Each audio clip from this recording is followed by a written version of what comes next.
99.5 and talk995.com, 8:06 our time. Me. We've got the 20th of August of 2026. Some rain in the forecast this afternoon. Looks like there could be some storms moving through, but they will be here and gone. And then the next couple of days looking like highs in the low to mid 90s and no real chance of rain until like next Tuesday. Sunday's supposed to be actually pretty decent from what I understand. Looking forward to that. All righty.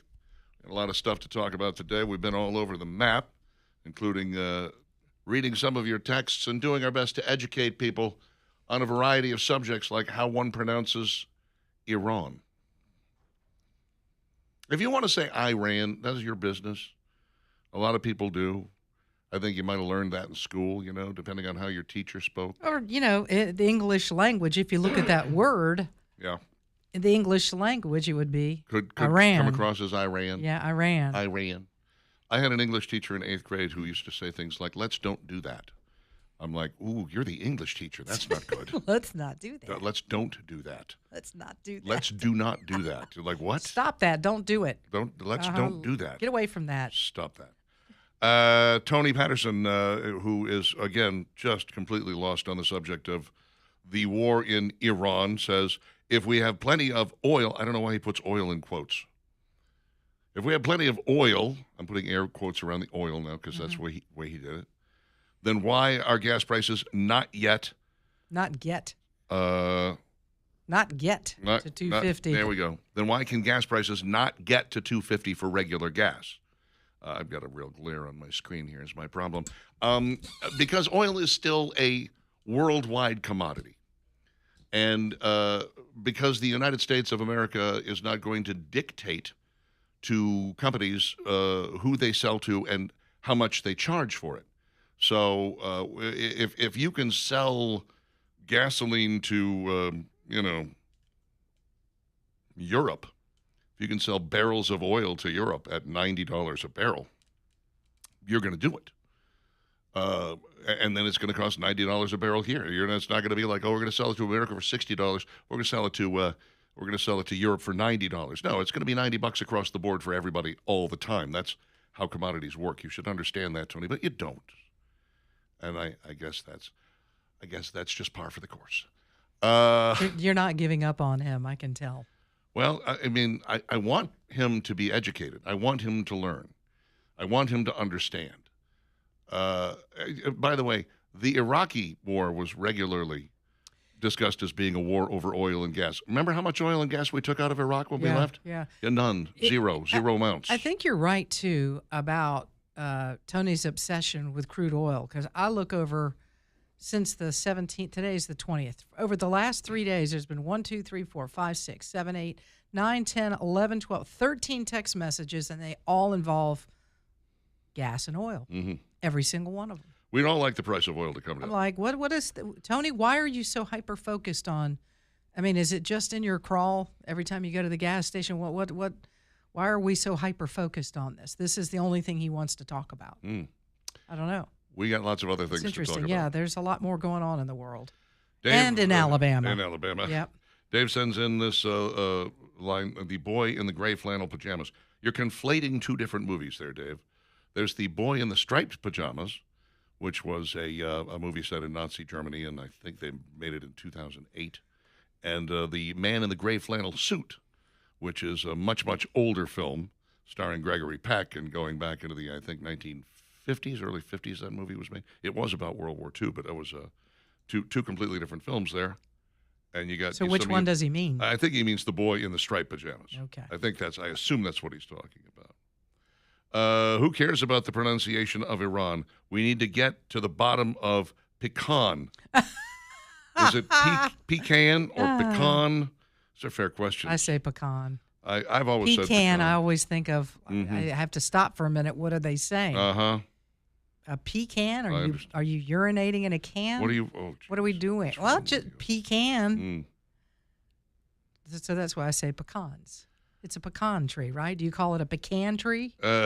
Think about it, using it in that text. It's funny to me because I've heard it both ways, and by that I mean when I say pecan, I've had people tell me, in the South, we say pecan. And so I'll just say, okay. I say pecan. I don't care where I'm at. I'll say pecan, and someone will say, oh, in the South, it's pronounced pecan. I'm like, you know what? I'm just going to say it the way I want to say it. Right. How about I'll say it the way I want to say worried about it. And I'm not worried about it. How about that? So there. Kind of like root and route. Yeah. Roof and roof. There you go. Yeah. Roof. Roof is a very rough. Roof is a very Midwestern thing. Potato, potato. Tomato, tomato. Let's call the whole thing off.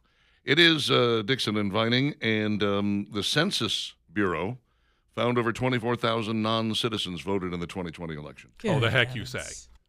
Surprise, surprise, surprise. That sounds like a whole lot more than zero, which is what we were told, right? Yep, that's right. I was regularly told that the answer was zero. No, there's nobody's voted. That's not a problem. It's not happening. Why are you even worried about this? Just stop looking for it because it's not happening. Well, if it's not happening, then we shouldn't be able to find it if we look for it. Well, don't even bother looking for it because it's not happening. And then somebody actually goes and looks for it and finds out 24,000 people, non-citizens, voted in the 2020 election. Now, in 2020, it wasn't that close. And one could say that's because they were shoving a bunch of ballots in there that didn't belong. But there certainly have been elections that have been decided by 20,000, 24,000, 30,000 votes around that. And I'm talking about presidential elections, depending on, in this district or that district, would make all the difference in the world in terms of whether or not that state goes. Think about Florida in 2000. Florida in 2000, I think it ended up with, once the, and this was so quiet that a lot of people never got the information about it. But after the Supreme Court came in and said, guys, stop counting. It has to be certified by this date. This is the Florida, this is what it says in their Constitution, and this is the bylaws, this is the laws of their election. So George W. Bush won. And there was a huge outcry, and it was all like, oh, this is a nightmare. And you heard the Boston Globe and the New York Times and the Washington Post and the Chicago Sun-Times. They're like, we're all going to get together. We're going to go down there, and we're going to get to the bottom of this. We're going to count, and we're going to find out for sure who really won this thing. And then we'll be big expose stories on it and so on and so forth. And they did that after George W. Bush was sworn in. They all went down there, and they got the Freedom of Information Act request and everything and found out that George W. Bush actually won by a lot more than what the Supreme Court said he did. He won by something like 754 votes, not the 512 that they originally anticipated, which is why you didn't read that story, because they were hell-bent on writing a story that was going to say Al Gore won. But in the long run, they couldn't write that story because that's not what happened. Yeah, and this is great that the Census Bureau also says, with more potentially still to be identified, 24,000, to me, I'm like, that seems like a drop in the bucket when you talk about non-citizens casting ballots in the 2020 general election. Sure, but I think that number's really low. Well, my guess is it's across just a handful of states, though, because it's really hard for non-citizens to vote in Alabama. Oh, yes, I would agree with that. This is one of those states that would make it very, very difficult for you to vote. But there are some states that want to make it very, very easy. Absolutely. California. I mean, come one, come all. California's a perfect example. Yeah. I mean, New Jersey. We had that situation here relatively recently where we found out a whole bunch of illegal immigrants, I don't know, it's 400 or so, voted in New Jersey.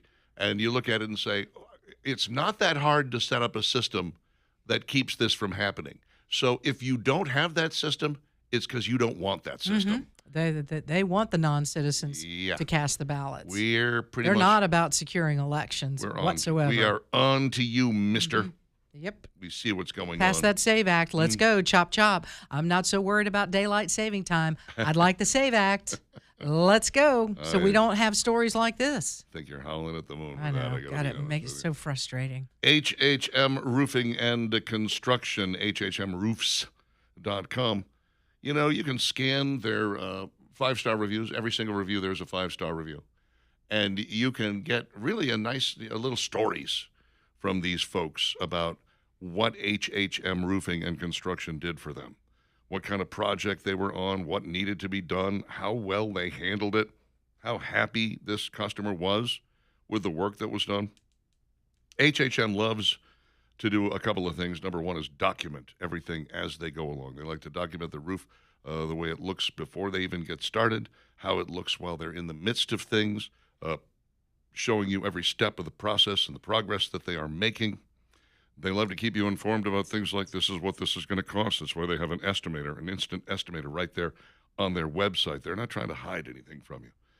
HHM Roofing and Construction is the most open and transparent roofing company I have ever seen or dealt with in any way, shape, or form. And they do a lot of stuff, and they do it all extremely well.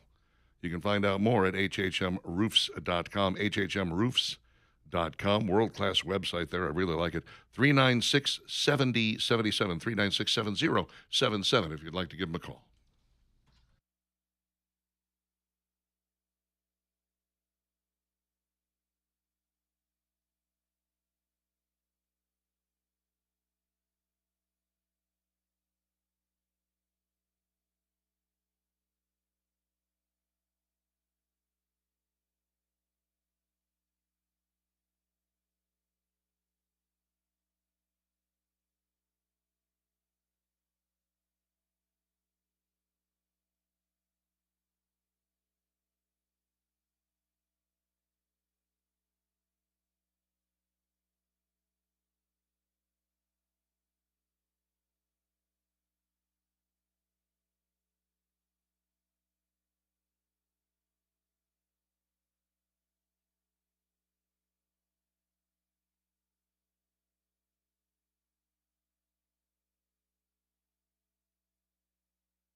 8:21.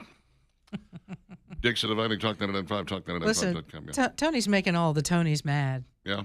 I mean, poor Tony Yeah. texts in. Tony, we got to call him Tony P. Okay? Yeah, We okay. don't have to give his last name, but let's refer to him as Tony P. Because Tony's mad at Tony P. Mm-hmm. for making Tonys look bad. Yeah, he's the guy that makes all the Tonys look bad. Yeah, he said obviously doesn't know civics. Mm-hmm. N-O. Well, he did admit that was Talk twice to text. Yes, we know that. We're just giving you a hard time. Tony, regular Tony. Thank you, Tony. No, we can't call you regular Tony. That's not right either. And by the way, Special Tony. Tony. Stop presuming facts that are not in evidence. Oh, call him special. Ah. Mm-hmm. Wow. All right, folks, well, let's talk for a minute about the vehicle that you're currently driving. Are you happy in it? Great. But there will come a time where you will want to get into a new ride. There are all kinds of circumstances in life that kind of guide you down this road. Okay, it's time to change. Maybe you're just tired of the vehicle that you're in. The truck that you've got, you're like, man, I'd like to have a newer one with a few more bells and whistles. Well, before you do anything else, take that vehicle over to Craig and the guys at Birmingham Broker, downtown Birmingham, 2224 4th Avenue South. It is so simple. You drive that vehicle up into the bay. That's right, into the bay. They'll be right there to greet you, and give them about 15 or 20 minutes to assess that vehicle. Let them look it over. Let them run the numbers. Before you drive away, in that few short minutes, they'll tell you what they believe they can sell that car for, and you'll know what the number is. So when you're ready to do this, do not trade your car, and I highly recommend you don't sell it yourself, because that's a big old hassle, and it's a lot of time that you're going to waste doing that. These guys know how to list it, find the buyer, get it sold as quickly as possible, so it's hassle-free for you. Then you have, of course, money in your hand to go on and make your best deal on your next vehicle. That's what it's all about with Birmingham Broker. So go see them today. Downtown, again, 2224 4th Avenue South. Look them up online at bhambroker.com. And now, it's Dixon and Vining's top 3 things you need to know.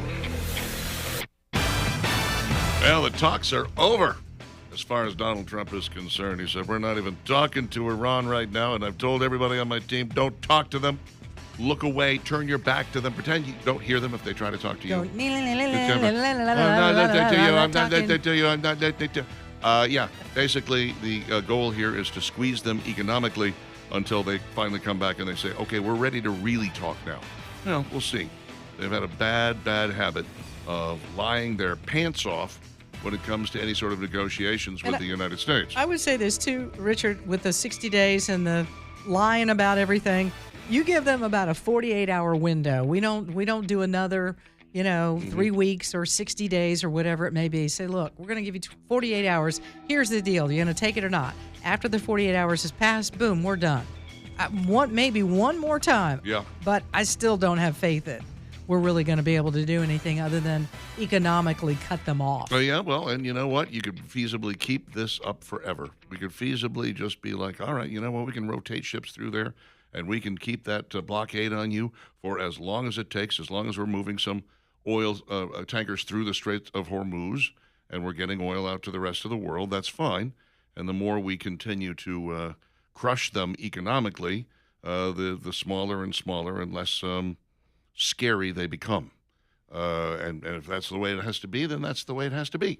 It may be that way. We shall see. Former Hansville police chief and a couple of 3 officers have pleaded guilty in this massive corruption case. There are 6 overall, including the wife of one of the officers. But this was just who was in court yesterday. 3 former Hansville police officers, including the chief and the wife of an officer, pleaded guilty to various charges that led to the department being abolished. One of those charges is you guys were stealing stuff from the evidence locker and using it and selling it and distributing it to each other and to others. And one of your dispatchers died of an overdose on the job. She was full of all kinds of drugs, combined toxic effects of fentanyl, gabapentin, diazepam, amphetamine, carisoprodol, and methocarbamol. That dispatcher didn't have his prayer. Good heavens. I said she. It was he. Christopher yeah. Michael Willem. Nearly 5 dozen felony criminal cases were dismissed by that same grand jury, which found the cases were unprosecutable due to the corruption allegations. Mayor Nolan Bradford in February abolished the police department to allow the city to cut it off clean and rebuild it from scratch. And that is exactly what is going on now in the city of Hansville up there in beautiful Coleman County. Let's see. I've got a wide variety of choices here for the final story. How about the man who was charged with terroristic threat after a hospital lockdown in Alabaster? Oh, good heavens. He's a frightening-looking individual. Yeah, he's a little scary looking. I'm not sure which is more disturbing, the giant ears that kind of makes him look like Dumbo, or the haircut that looks like it was done with a batting helmet and pinking shears. I think they put a bowl on his I head. think that's right. I'm not sure which one is more frightening, but they both have that sort of psychotic look to them. A man has been charged with making a terroristic threat after a hospital went on lockdown August 18th. Baptist Health Shelby Hospital in Alabaster experienced a lockdown Tuesday after a man was reportedly dissatisfied. Alabaster police said Anthony Deason was either dissatisfied with another family member being at the hospital or with the service he was getting from the hospital. Deason reportedly told the hospital he had a knife, Oh, that's always good. prompting the lockdown. Yeah, hello. According Can to we lock police. him in and everybody get out? How about we do that? Why don't we, I think there's some people in locking him hospital in. beds there that probably. yikes. Anyway, when they arrived at the hospital, Deason was already outside, so they just took him into custody. Oh, and that was charged him. easy. Yeah, Very nice. quick and easy. He was probably outside smoking. Oh, didn't know you guys would be here so quickly. Look, can I finish my cigarette Mm-mm. before you put that other hand in Uh, handcuffs? As long as we're talking about hospitals and doctors and whatnot, we may as well get to this one. The Fauci scandal growing as top House committee is accusing Biden cabinet officials of hiding his COVID diary. Yeah, this is pretty bad. Chairman James Comer places the blame on the former HHS Secretary Xavier Becerra for failing to produce pandemic-era records. Now, if I'm not mistaken, isn't Xavier Becerra running for governor of California? Well, let's hope not. I think he's the main guy. Sounds pretty corrupt to me. Yeah, I think he's the main guy over there. House Oversight Committee now questioning why Fauci's COVID-19 pandemic-era diary and cell phone were not turned over to Congress before this year. It's placing the blame on former President Joe Biden's top health official. In a letter sent Monday, James Comer, Republican, Kentucky, highlighted a November 23 request by House Republicans for former Health and Human Services Secretary Xavier Becerra, a California gubernatorial candidate, to produce any records from Fauci containing the words COVID-19, gain of function, and Wuhan. Tried to hide all of that. You know who they're Mm-hmm. protecting? Yep. Anthony Fauci. Yep. Committee is Golly. concerned that you either intentionally withheld this information or that you failed to conduct an adequate search of the department's systems as requested in November of 23. Huh. Alrighty then. Sometimes it's the cover-up that's worse than the crime, you know? They keep digging. They're digging, and they need to dig further. They're going to find more. Mm-hmm. And more and more. And more people are going to squeal on Anthony Fauci. More and more. Good luck, man. You're listening to Dixon and Vining here on Talk 99.5 and Talk1995.com. On the way, the polling outfit that wasn't really a polling outfit. They I were don't know. fake news, is what they were. It was like a piece of modern art. They were just pretending. It's only make-believe. It's not a real poll. We're just playing. 8:30, Dixon and Vining, Talk 99.5.